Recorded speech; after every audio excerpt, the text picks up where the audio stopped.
আব্দুল্লাহ ইবনে জুবাইর ওই পচা রক্তটা নিয়ে যখন যাইতেছে রাস্তা দিয়া, ওই সিঙ্গা লাগানো রক্তটা নিয়ে যখন যাইতেছে, আব্দুল্লাহ ইবনে জুবাইর ওই রক্ত দেখে এত মেশক আম্বরের ঘ্রাণ বের হইতে লাগলো, এত সুন্দর ঘ্রাণ বের হইতে লাগলো।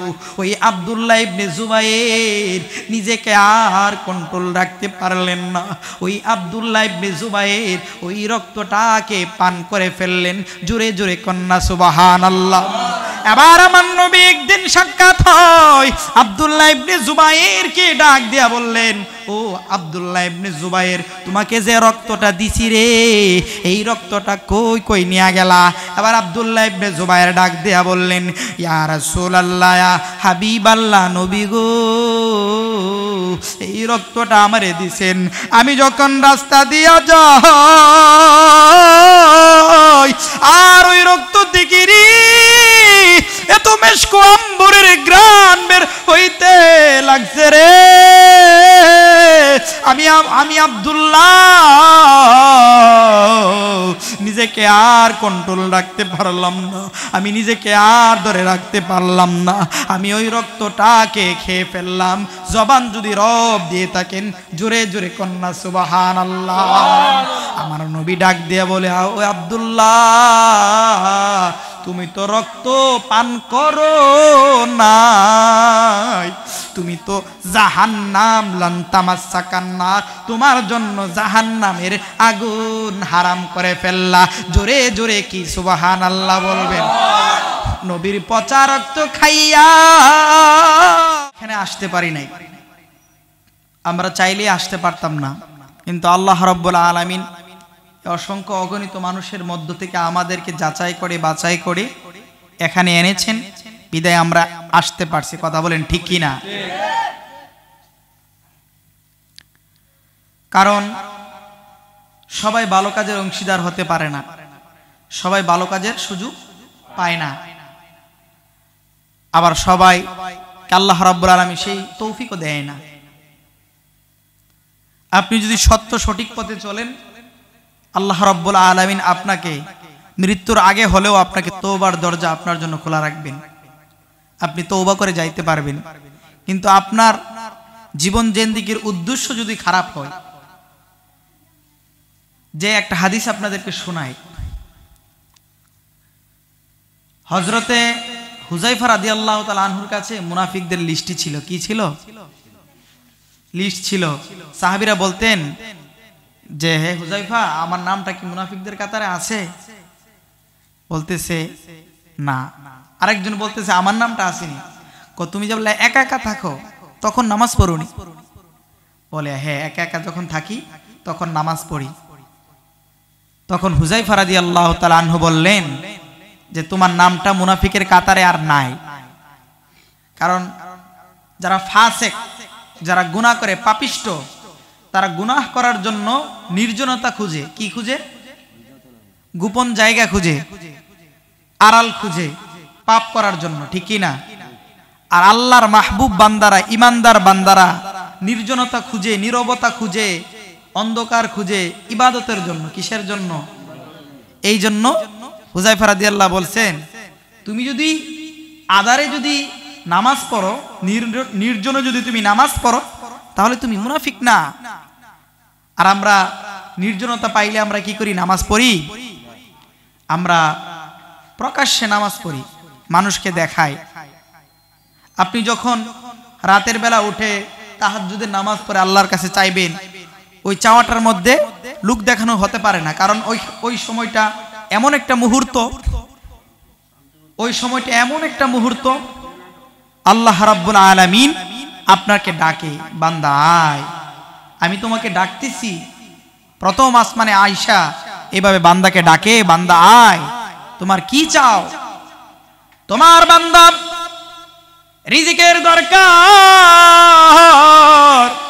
ও বান্দারে আমি আল্লাহর কাছে তোরা রিজিক চা। এই শেষ রাতে উঠিয়া যদি আল্লাহর কাছে রিজিক চাও, আল্লাহ তোমাকে রিজিক দান করবেন।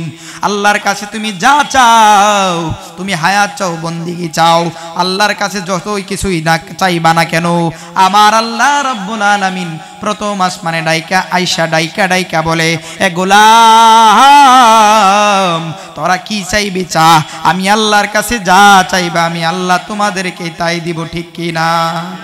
আমরা এই মজলিস থেকে আমাদের গুনাহগুলোকে, আমাদের পাপগুলোকে জড়াইয়া আমরা জান্নাতের মেহমান হতে চাই তো ইনশাআল্লাহ। এই মজলিসে বসছেন, আল্লাহ 3টা পুরস্কার দিবে। কয়টা? নগদ না বাকি? নগদ 3টা পুরস্কার। কারা কারা পাইতে চান? সবাই একটু হাত তুলেন, বলেন নারে তাকবীর, নারে রিসালাত। হ্যাঁ, হাত নামান। নগদ নগদ আমার আল্লাহ রাব্বুল আলামিন 3টা পুরস্কার দিবে গো। 1 নাম্বার পুরস্কার হইল, এই শীতের মৌসুমে গাছের মধ্যে কুয়াশা পড়ে কি পড়ে না? ওই কুয়াশার পানি যখন গাছের মধ্যে পড়ে, ওই গাছের মধ্যে জাকুনি দিলে টপ টপ করে পানি পড়া শুরু করে। কথা বলেন ঠিক কি না? আমার আল্লাহ বলেন, আমার নবী বলেন, এই মজলিসের মধ্যে, কোরআনের মজলিসের মধ্যে যতক্ষণ বইসা থাকবা, আমার আল্লাহ রাব্বুল আলামিন আপনার জিসিমের সব গুনাহগুলোকে মাফ করে দিবেন। জোরে জোরে কন্যা সুবহানাল্লাহ। রাতের আধারে যারা সিজদাতে রয়, দু চোখের শ্রুতে নদী যেন ভয়। বলেন, রাতের আধারে যারা সিজদাতে রয়, দু চোখের শ্রুতে নদী যেন ভয়। ছলনার হাত ছানি যত আসুক, পেছনে ফিরে ও তাকায় না। যাদের হৃদয়ে আছে আল্লাহর ভয়, তারা কবু পথ ভুলে যায় না। আল্লাহর প্রেম ছাড়া এই দুনিয়ায় কারো কাছে কোনো কিছু চায় না। কথা বলেন ঠিক কি না? আমরা চাইবো কার কাছে? দেওয়ার মালিককে, আবার কাইরা নেওয়ার মালিককে। আমার আল্লাহ বলেন, আমি আল্লাহ বান্দাদেরকে এত এত নিয়ামত দিলাম। চক্ষু দিলাম চক্ষুর জায়গায়, মুখ দিলাম মুখের জায়গায়, নাক দিলাম নাকের জায়গায়। আমার এই নিয়ামত পাওয়ার পর আমার যেই বান্দা আমার নিয়ামতের শুকর আদায় করবে, আমি আল্লাহ রাব্বুল আলামিন তার নিয়ামত বাড়ায়া দিব। জোরে জোরে জবান ছেড়ে রবের দেওয়া জবান দিয়ে শক্তি দিয়ে বলেন আলহামদুলিল্লাহ। আর যারা আমার রবের নিয়ামত পাওয়ার পরেই আমি আল্লাহ নিয়ামতের শুকর আদায় করবে না, আমি আল্লাহ তাদের নিয়ামতকে ছিনায় নিব, তাদের থেকে তাদের অর্থ সম্পদ কাইরা নিব। কথা বলেন ঠিক কি না? তাহলে আমার আল্লাহ কত সুন্দর কইরা চক্ষুকে চক্ষুর জায়গায় এমন একটা জায়গার মধ্যে ফিটিং করলেন। এইভাবে দেখবেন গাড়ির মধ্যে যখন কুয়াশা পড়ে, এইভাবে গাড়ির শাটারটা এইভাবে আপ ডাউন করে গ্লাসটাকে পরিষ্কার করে দেয়। আমার আল্লাহ রাব্বুল আলামিন চক্ষুটাকে এমন একটা জায়গায় রাখলেন, আপনি কয়েক সেকেন্ড পর পর চক্ষু নামাইতেছেন উঠাইতেছেন, এইভাবে আপনার চক্ষুটাকে ক্লিন রাখতেছে, আপনার চক্ষুটাকে পরিষ্কার রাখতেছে। আপনি বান্দা একটু খেয়াল করে কি দেখেছেন? আপনি কি চিন্তা করে দেখেছেন জিহ্বাটাকে আমার আল্লাহ কত সুন্দর কইরা জিহ্বার জায়গায় বানাইছে? জিহ্বার উপরের মধ্যে মিষ্টি দিলে মিষ্টি লাগে, তিতা দিলে তিতা লাগে, ঠান্ডা দিলে গরম দিলে সব বান্দা বুঝো রে। কিন্তু জিহ্বার নিচ দিয়া যখন লাগাইবা সিনিয়র মিষ্টি লাগবে না, ঠিক কি না? তাহলে একটু চিন্তা করে দেখেন, রবের কারিগরির দিকে একটু চিন্তা করে দেখেন। তাহলে এসবের পিছনে যিনি আছেন তিনি কে? ওই আল্লাহকে চাই কি চায় না? ওই নবীকে চাই কি চায় না? যেই নবীকে না বানাইলে আমার আল্লাহ রব্বুল আলামিন কুল কায়নাত বানাইতে না। ওই নবীকে পাইয়া আমরা খুশি না বেজার? ওই নবীর মহব্বতে একটু জোরে কন্যা ইয়া রাসূলুল্লাহ। ওয়াজ চলবো কি চলবো না? সারা রাত না অর্ধেক রাত? সারা রাত চলবে ইনশাআল্লাহ। দেখা যাবে আপনারা কতক্ষণ পারেন। ও আমার বাবাজিরা, বন্ধুরা, ঘরের মধ্যে কত যুবক মোবাইলে বসে আছে, মোবাইল নিয়ে পড়ে আছে, ফ্রি ফায়ার পাবজি নিয়ে বসে আছে। কথা বলেন ঠিক কিনা? যুবক ভাইদেরকে এই ওয়াজ দরকার আছে না নাই? এই যে এখানে বসছেন আর ফ্রি ফায়ার থেকে বিরত রয়েছেন, লাভ না লস? তাহলে আমাদের জীবনটাকে সাজাতে হবে কিনা? জীবনকে শুধু ফ্রি ফায়ার পাবজি খেল তামাশার রং তামাশার মধ্যে কাটাইলে হবে, নাকি একটু চেঞ্জ হওয়া লাগবে? চেঞ্জ হতে চাই তো ইনশাআল্লাহ। আজকের মাহফিল থেকে আমরা একটু চেঞ্জ হয়ে যাব, কিছু শিখে যাব, কিছু আমল নিয়ে যাব, কিছু টিপস নিয়ে যাব, তাহলে আমার জীবনটা আপনার জীবনটা সুন্দর হবে। এই আমার শান্তিপুরের বাবারা, ও আমার শান্তিপুরের মায়েরা গো, এই দুনিয়া ছেড়ে একদিন আমাকে ছেড়ে চলে যাওয়া লাগবে। যেই বন্ধুটাকে নিয়ে তুমি রাস্তার মধ্যে মোটর সাইকেল নিয়ে পিছনে বৈশা বৈশা ওই বন্ধুর সঙ্গে ঘোরাঘুরি করতা, ওই বন্ধু তোমাকে একদিন ফালাইয়া চলে যাবে। আর তোমার সঙ্গে ওই সাদা কাপড়ের কাফন তোমাকে মোড়াইয়া, এবং কি তোমার শরীরের মধ্যে শত সুন্দর গড়ি ছিল, ব্যাসলাইট ছিল, কত কিছু ছিল, কায়তন ছিল, সবগুলাকে কেটে কেটে জামাগুলোকে কেটে কেটে রেখে দিবে। কথা বলেন ঠিক কি না? আর বন্ধুকে বলবে না, বন্ধু ও বন্ধু চল আমরা মোটর সাইকেল চালাইতে যাই। ওই দিন ফেসবুকের মধ্যে দেখলাম কতগুলো যুবক নারীদেরকে নিয়ে নাচানাচি করতেছে রংপুরের মধ্যে। হঠাৎ নাচতে নাচতে ওই যুবকটা যেন হাঁটু গেড়ে বসে পড়ল। হাঁটু গেড়ে বসে পড়ার পর মালাকুল মউত আজরাইল বলে, আমি কারো জন্য অপেক্ষা করি না, আমি কারো জন্য অপেক্ষা করি না।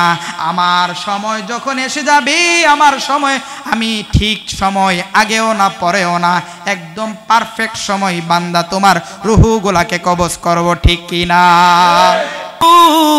রাস্তা দিয়া মোটর সাইকেল নিয়ে যাইতেছি, হঠাৎ ওই মোটর সাইকেল বাসের নিচে চলে গেল, ট্রাকের নিচে চলে গেল। চলে যাওয়ার পরে রে ওই বন্ধু তোমাকে হাসপাতালে নিয়ে গেল। নিয়ে যাওয়ার পর তোমাকে 1-2 দিন দেখতে যাইবে। তোমার শরীর অচল হওয়ায় তোমার বাড়িতে আর 1 দিন 2 দিন আসবে, এরপরে আর আসবে না। কিন্তু দেখা গেছে সুস্থ যখন হয়ে যাইবা, তখন আবার তোমার পিছন পিছন ঘুরবে। কথা বলেন ঠিক কিনা? বাইসা থাকতেই এই অবস্থা। একদিন অসুস্থ হইছো হাসপাতালে নিচে, 1 দিন 2 দিন যাবে, কয়েকদিন যাওয়ার পরে আর যাবে না, কিন্তু আবার সুস্থ হওয়ার পরে ঠিকই যাবে। তাহলে এই স্বার্থপরের দুনিয়ার মধ্যে মানুষ তোমার আপন না, ভাই বন্ধু তোমার আপন না। আপন যিনি তিনি হলেন আমার রাহমাতুল লিল আলামিন। কথা বলেন ঠিক কিনা? আর ওমর কেমন দেই জানেননি? ওমরে ফারুক রাদিয়াল্লাহু তাআলা আনহু তার ঘরের সমস্ত মালামালকে অর্ধেক তার পরিবারের জন্য রাইখা বাকি অর্ধেক আমার নবীর সামনে পেশ করলেন। আবার আমার নবীর সামনে যখন পেশ করলেন, আর ওই দিক দিয়া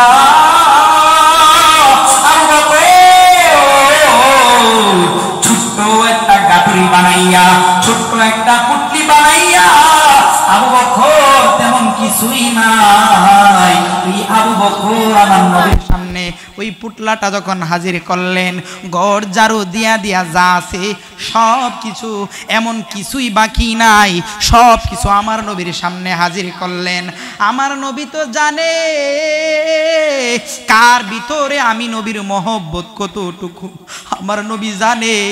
আমার নবী উমরকে ডাক দিয়া বলে, উমর তুমি আমারে বলো না, এরে উমর তুমি আমারে বলো না তোমার ঘরের মধ্যে কি আই খাইছো, কি তোমার ঘরের মধ্যে আছে। উমর ডাক দিয়া বলি, নবী গো আমার ঘরের মধ্যে অর্ধেক আমার পরিবারের জন্য, আমার মালামাল অর্ধেক পরিবারের জন্য রাইখা আমি আর বাকি অর্ধেক আপনি নবীর জন্য উপস্থিত করলাম। সুবহানাল্লাহ।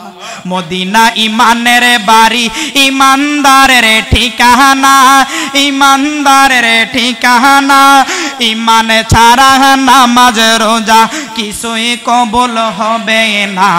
মদিনায় ইমানের বাড়ি ইমানদারের ঠিকানা, ইমান ছাড়া নামাজ রোজা কিছুই কবুল হবে না। মদিনায় ইমানের বাড়ি ইমানদারের ঠিকানা, বলেন ইমানদারের ঠিকানা, ইমান ছাড়া নামাজ রোজা কিছুই কবুল হবে না।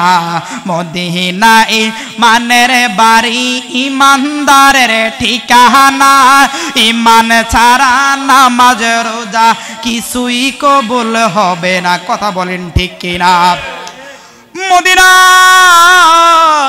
মদিনার নবী কামলেওয়ালা নবী কে ভালোবাসার নাম, তাকে মানার নামই হলো ঈমান। এই জন্য কবি বলেন যে যার দিলের মধ্যে নবীর মহব্বত, নবীর ভালোবাসা, নবীর প্রেম নাই, নবীর আদর্শ যার জীবনে নাই, তার ঈমানও নাই। কথা বলেন ঠিক কিনা? যার ঈমান নাই তার নামাজ রোজাও কবুল হইতো।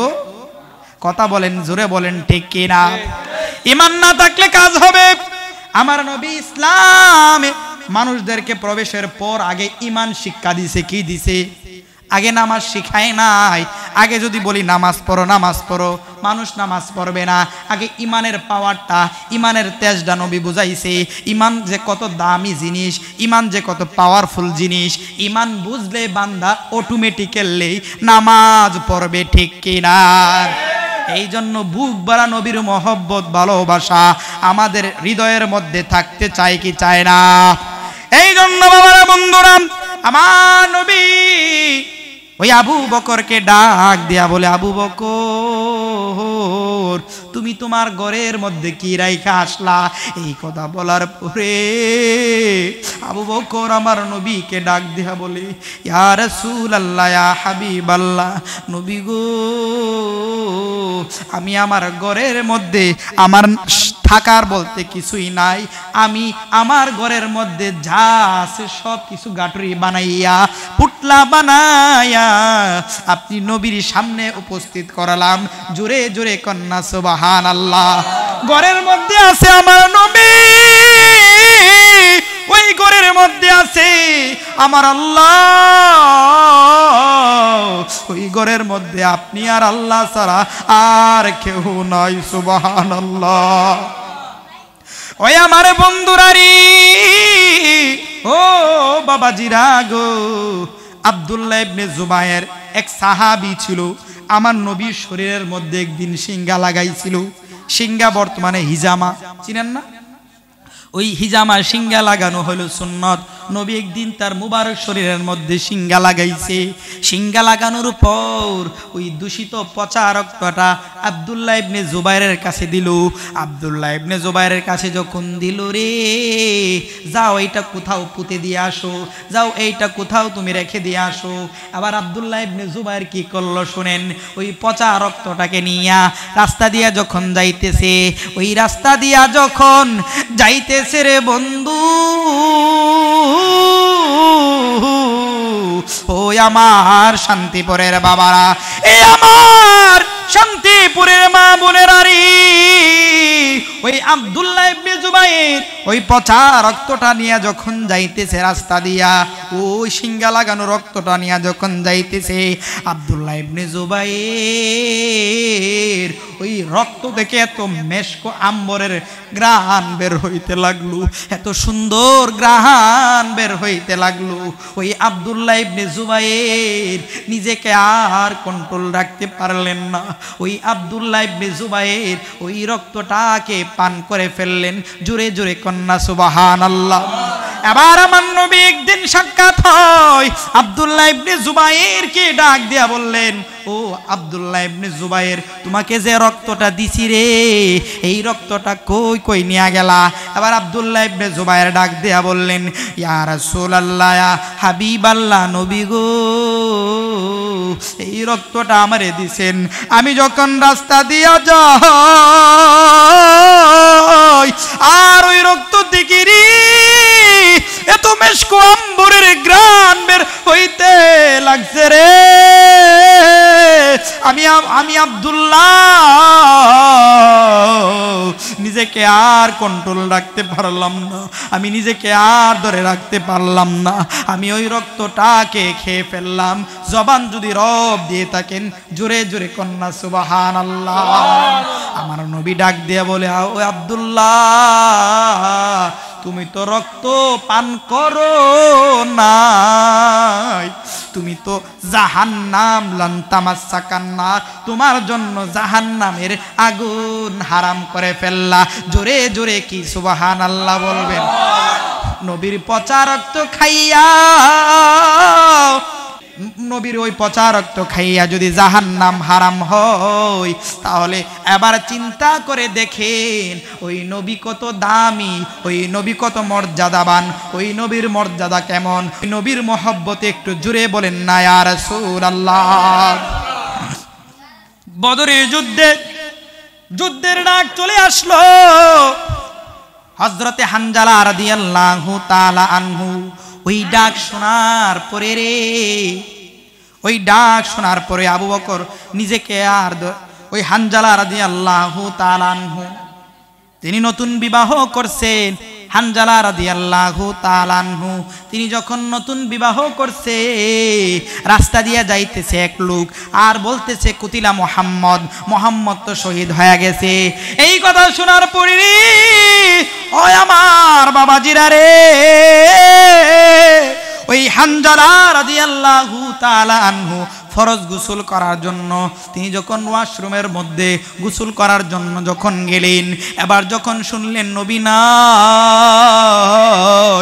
আর তারা তো সাধারণ কোনো ইমানদার ছিলেন না, তারা তো আমাদের মতো নরবরে ইমানদার লোক ছিলেন না, তারা ছিল টাটকা ইমানদার। জোরে জোরে কন্যা সুবহানাল্লাহ।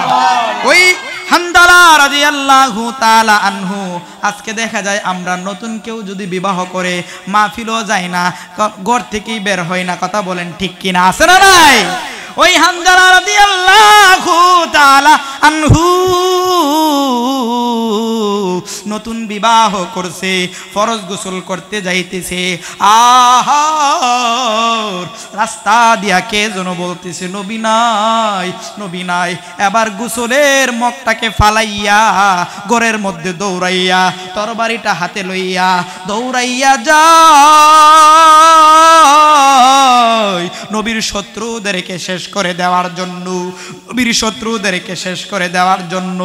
আবার যখন হানজালা যায়, হানজালার বিবি ডাক দিয়া বলেন, ও হানজালা স্বামী আমার, আপনার সঙ্গে আমার নতুন বিবাহ হইছে, আপনার সঙ্গে তেমন কথাবার্তা হয় নাই, আপনার সঙ্গে তেমন সাক্ষাৎ হয় নাই। ও হানজালা স্বামী আমার, আপনি তো ফরজ গোসল ওয়াজিব, আপনার তো ফরজ গোসল রয়েছে, আপনার মনে নবীর মহব্বত বেশি, আমার মনে কি নবীর মহব্বত নাই? স্ত্রী ডাক দেয়া বলতেছে, স্বামী আমার, আমরা কি নবীকে ভালোবাসি না? আপনি অন্তত ফরজ গোসলটা করে যান। এবার হানজালা ডাক দিয়া বলতেছে, কিসের আমার ফরজ গোসল? যেই নবী নাই আমি আর ফরজ গোসল কইরা কি করব? ওই নবী যদি নাই থাকে আমি থাকার কোনো অর্থই থাকতে পারে না, কথা বলেন ঠিক কিনা? এবার আর কোনো কথা শুনলেন না। ওই হানজালা রাদিয়াল্লাহু তাআলা আনহু দৌড়াইয়া যুদ্ধের ময়দানে চলে যায়। যুদ্ধের ময়দানে যাওয়ার পরে নতুন বিবি ফালাইয়া কেমন ইমানি পাওয়ার লইয়া যুদ্ধের ময়দানে গেল, বীর বিক্রমের সঙ্গে যুদ্ধ করতে লাগলো। শরীরের সমস্ত শক্তিকে একত্রিত কইরা, সমস্ত শক্তিকে একসাথে করিয়া হানজালা এবার বীর বিক্রমের সঙ্গে যুদ্ধ করতে করতে শত শত কাফের মুশরিকদেরকে দুনিয়া থেকে বিদায় করতে লাগলেন। চিৎকার মেরে কন্যা আল্লাহু আকবার। এইভাবে হত্যা করতে করতে করতে করতে যখন এক পর্যায়ে হানজালা রাদিয়াল্লাহু তাআলা আনহু যখন শহীদ হয়ে গেলেন রে, এবার যুদ্ধ যখন শেষ হয়ে গেল, হানজালার বিবি বোরকা লাগাইয়া ওই যুদ্ধের ময়দানে, উহুদের ময়দানে চলে আসলো। চলে আসার পর এবার ওই হানজালার লাশটা খুঁজতে লাগলো, হানজালাকে খুঁজতে লাগলো। এবার নবী যখন যুদ্ধ শেষ হয়ে গেল, এবার হানজালার স্ত্রী আমার নবীর দরবারে আসলো, আমার নবীর কাছে আসলো। আমার নবীকে ডাক দেয়া বলতেছি, নবী গো, আপনার পাগল হানজালা, আপনি তো রুখসত দিয়ে দিয়েছেন বিবাহের জন্য, যুদ্ধে না আসলেও চলবে, কিন্তু আপনার পাগল ওই হানজালা আপনি নাই শুনিয়া আর ঘরের মধ্যে থাকে নাই, ফরজ গোসলটাও করে নাই। আপনার খুঁজে হানজালা দৌড়াইয়া আসলো। ইয়া রাসূলুল্লাহ, ইয়া হাবিবাল্লাহ, নবী গো, হানজালার লাশটা কই, হানজালা কই? হানজালা নাই, হানজালা দুনিয়া থেকে বিদায় নিল। সাহাবীদেরকে বললেন, সাহাবীরা রে, তোমরা দেখো হানজালার লাশটা কই, হানজালার লাশটা কই? জোরে জোরে কন্যা সুবহানাল্লাহ। নবী নবী করে সারা জীবন আমি কাঁদবো। যাদের ঘুম আছে একটু সবাই একটা হাত নাড়া দিয়ে বলেন, ঘুমটা চলে যাবে। বলেন নবী নবী। ভালো লাগতেছে ইনশাআল্লাহ? চলবে চলবে, বলেন মহব্বতে বলেন, নবী নবী করে আর কত, সবাই বলেন না মহব্বতে বলেন, নবীর মহব্বতে বলেন, নবী নবী কো আর কত কাল আমি কাঁদ, আপন নয়নে কবে জানি, আপন মহব্বতে কবে জানি নূর নবীকে আমি দেখিব, নবী নবী আর কত আপন নয়নে কবে জানি, আপন ও কবে জানি নূর নবীকে আমি দেখিব, নবী নবী করে আর কত কাঁদনি কবে জানি হবে সমাধি, সেই নদী কেঁদে বলে সাগর বানাবো, নবী নবী করে আর মহব্বতে লামি কান, আপন নয়নে কবে জানি, আপন নয়নে কবে জানি নূর নবীকে আমি দেখ, ও নবী নবী করে আর জোরে জোরে কন্যা আল্লাহু আকবার, আরো জোরে বলেন না ইয়া রাসূলুল্লাহ। আমার শান্তিপুরের বাবাজিরা রে, বসেন না, আমরা তো একটু পরে শেষ করে দিব, আর 10 মিনিট শেষ করে দিব, শেষ। আবার বন্ধুরা বাবাজিরা রে, ওই হানজালার লাশটাকে খোঁজার জন্য আমার নবী পাঠাইলেন। ও আমার সাহাবীরা, দেখে দেখো হানজালার লাশটা কই, হানজালার লাশটা কই। এবার সাহাবীরা খুঁজতে লাগলো, এবার দেখে হানজালার লাশটা, সবার লাশ পাওয়া যায় কিন্তু হানজালার লাশ পাওয়া যায় না। আল্লাহু আকবার। এবার সাহাবীরা আমার নবীর কাছে আসলেন। নবীর কাছে আসার পর নবীকে ডাক দেয়া বলতেছে, নবী গো, হানজালার লাশটা তো কোথাও খুঁজে পাওয়া যাচ্ছে না, কোথাও খুঁজে পাওয়া যাচ্ছে না। এবার আমার আল্লাহর নবী যখন আকাশের দিকে মাথাটা উঁচু কইরা তাকাইলেন, নবী টেনশনের মধ্যে পড়ে গেলেন। এবার আমার আল্লাহ রাব্বুল আলামিন জিবরাইলকে ডাক দিয়া বললেন, ও জিবরাইল, যাও, আমি বন্ধু নবীর কাছে যাও, বন্ধু নবীর কাছে যাও, ওই বন্ধু নবীকে জানায়া দাও ওই হানজালার লাশ আর দুনিয়ার মধ্যে নাই। ওই হানজালার লাশকে আমার আল্লাহ রাব্বুল আলামিন, ওই হানজালার লাশকে আমার আল্লাহ রাব্বুল আলামিন আসমানে আমার আল্লাহর ওই জান্নাতের পানি দিয়া, ওই জান্নাতের হাউজে কাউসারের পানি দিয়া ওই হানজালার লাশটাকে কি করলেন, গোসল করাইলেন। জোরে জোরে কন্যা সুবহানাল্লাহ, আর জোরে কন্যা সুবহানাল্লাহ। দুনিয়ার কোনো পানি দিয়া ওই হানজালার লাশটাকে গোসল করাই নাই, ওই হানজালার লাশটাকে আমার আল্লাহ রাব্বুল আলামিন নবীকে ভালোবাসার কারণে হানজালাকে জান্নাতের পানি, হাউজে কাউসারের পানি দিয়া হানজালারে গোসল দিলেন। জোরে জোরে কন্যা সুবহানাল্লাহ। সবাই বলেন লা ইলাহা লা ইলাহা ইল্লাল্লাহু মুহাম্মাদুর রাসূলুল্লাহ সাল্লাল্লাহু আলাইহি ওয়াসাল্লাম। ওই আমার বন্ধু, ও আমার বাবা জিরা গো, এবার আমার নবী সাহাবীদেরকে বললেন, এবার যাও হানজালার লাশটাকে খুঁজতে যাও, হানজালার লাশটা দেখো কোথায় রইছে।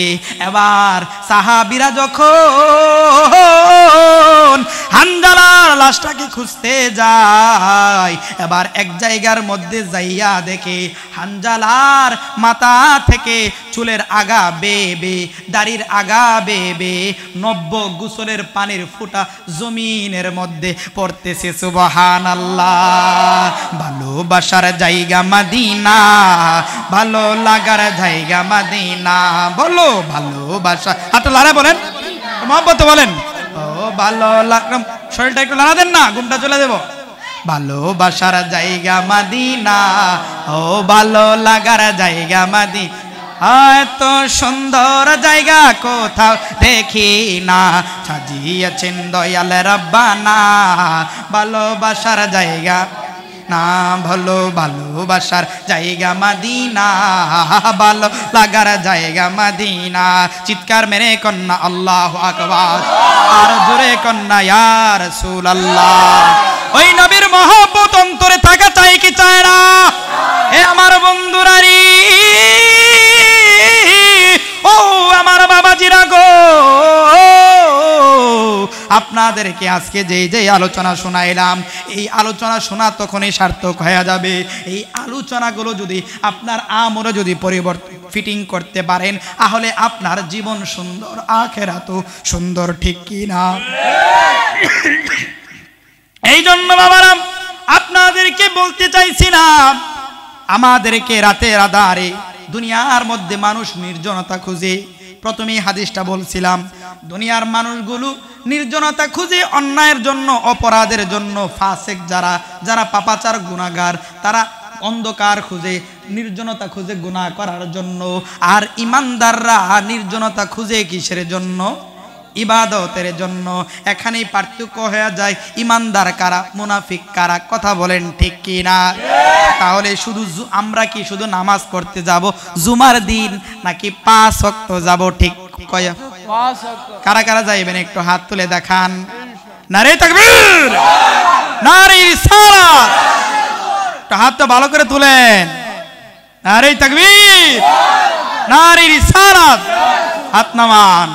আমার আল্লাহ রাব্বুল আলামিন এই হাতকে যদি কবুল করে নে, আর আজকে রাতে যদি তুমি খালেস নিয়তে যদি তুমি নিয়ত করতে পারো, আবার মনে মনে নিয়ত করছো, হুজুর এন নিয়ত করছি ঠিক, কিন্তু ফজর উপরে ঘুম থেকে উঠবো 10টায়। কয়টা? কারা কারা 10টায় ওঠেন? হাত তোলেন। হাত তুলছে একজন। তাহলে আমরা কি 10টায় উঠবো নাকি 4টায় উঠবো? 4টায় উঠে আমরা কি করব? ফজরের জন্য নামাজ বানাইবো। উযু বানায়া বানায়া মুনাফিক চিনা যায় 2 ওয়াক্তে। কয় ওয়াক্তে? এক ওয়াক্ত হলো এশারের ওয়াক্ত, আর একটা ওয়াক্ত হইল ফজরের ওয়াক্ত, ঠিক কি না? এই জন্য কবি বলেন, কবি কাজী নজরুল, আমাদের জাতীয় কবি কাজী নজরুল বলেন, ঘুমাইয়া কাজা করেছ ফজর, তখনও জাগনি যখন জোহর, হেলাই হেলাই কেটেছে আসর, মাগরিবের ওই শুনিয়া যান, এখনো জামাতে হৌরে শামিল, এখনো এসাতে আছে স্থান, বাজেছে দামামা বাদেরে আমামা, শির উঁচু করি মুসলমান, দাওয়াত এসেছে নয়া জামানার, বাঙা কেল্লায় ওরে নিশান, আল্লাহু আকবার। আমাদের ফজর যায় ঘুমে, জোহর যায় কাজে, আসর যায় আড্ডায়, মাগরিব যায় ফ্রি ফায়ার, কি ঠিক কি না? ফ্রি ফায়ার আর পাবজি আড্ডা করতে করতে, আর আমাদের আশা যায় সিনেমা দেখতে দেখতে, খেলা দেখতে দেখতে, রং তামাশা আড্ডা দিতে দিতে আশারও চলে যায়, আর ফজর চলে যায় ঘুমে।